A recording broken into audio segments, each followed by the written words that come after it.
Meus irmãos e minhas irmãs, sejamos bem-vindos ao nosso programa Palavra de Fé e Vida. Nesta quarta-feira, dia 10 de janeiro, quarta-feira da primeira semana do Tempo Comum, na qual nós continuamos então a leitura do Evangelista São Marcos, no capítulo 1, dos versículos 29 a 39. Naquele tempo, Jesus saiu da sinagoga e foi com Tiago e João para a casa de Simão e André. A sogra de Simão estava de cama com febre, e eles logo contaram a Jesus. E ele se aproximou, segurou sua mão e ajudou-a a levantar-se.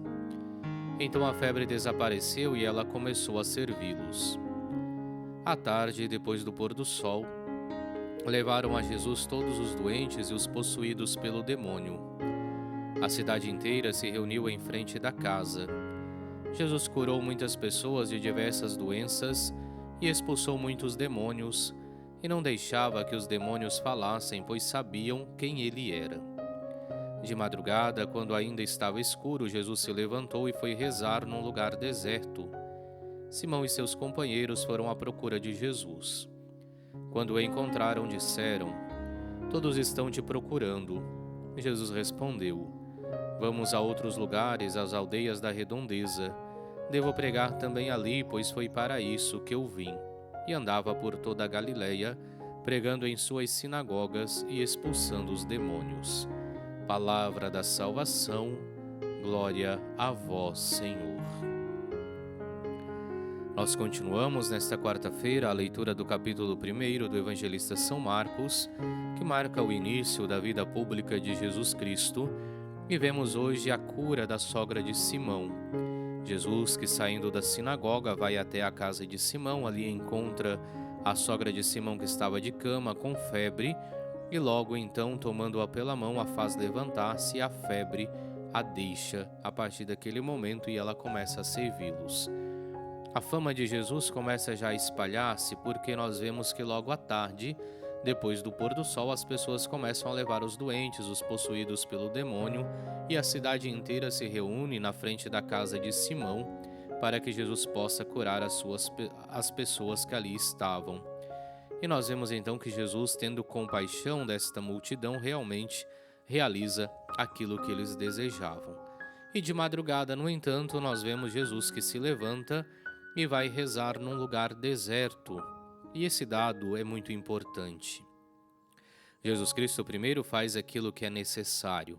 Vai lá, expulsa os demônios, cura os doentes, mas logo pela manhã põe-se num lugar à parte, num lugar deserto, para poder rezar. E com isso Jesus nos ensina muito na nossa vida hoje, porque nós somos presos a muitos ativismos. Nós precisamos fazer muitas coisas ao longo do nosso dia para nos sentirmos realizados. Mas será que durante o nosso dia nós tiramos um tempo também para rezar? Para que as nossas muitas atividades possam ter verdadeiramente um sentido e não sejam atividades vazias? Jesus reza. Jesus sai, vai para um lugar deserto para poder rezar, para que assim pudesse, digamos numa linguagem popular, recarregar as suas baterias para o novo dia que se inicia. E nós, reservamos um tempo para a nossa oração?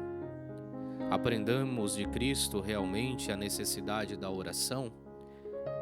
São perguntas justamente para a nossa reflexão, para que nós possamos pensar no como está a nossa vida, porque a resposta óbvia é aquela: deveríamos sim tirar um tempo para fazermos as nossas orações pessoais, para que então as nossas atividades possam ter verdadeiramente um sentido.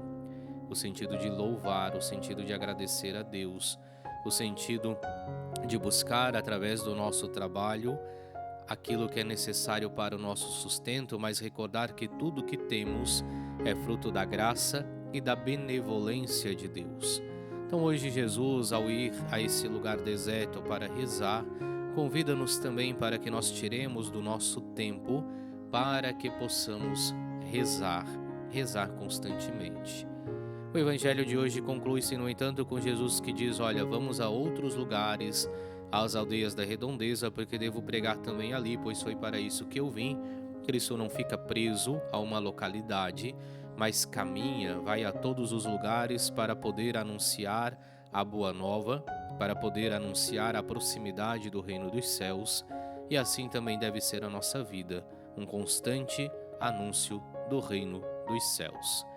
Que, inspirados pela palavra de Deus nesse dia, possamos todos nós, a exemplo de Jesus Cristo, tirarmos um tempo do nosso dia para rezarmos, para pedirmos a graça de Deus para o nosso dia, para louvarmos ao Senhor pelo dia que passamos, pela nossa noite de descanso, e saibamos que a palavra de Deus é sempre viva e está em constante movimento, ou seja, não é estática, e por isso deve ser anunciada, testemunhada a todos os povos. Oremos. Senhor, atendei com bondade paterna as preces do vosso povo suplicante. Dai-lhe luz para ver o que deve ser feito e coragem para realizar o que viu. Por nosso Senhor Jesus Cristo, vosso Filho, que é Deus, e convosco vive e reina na unidade do Espírito Santo, por todos os séculos dos séculos. Amém. E abençoe-vos Deus Todo-Poderoso, Pai, Filho e Espírito Santo. Amém.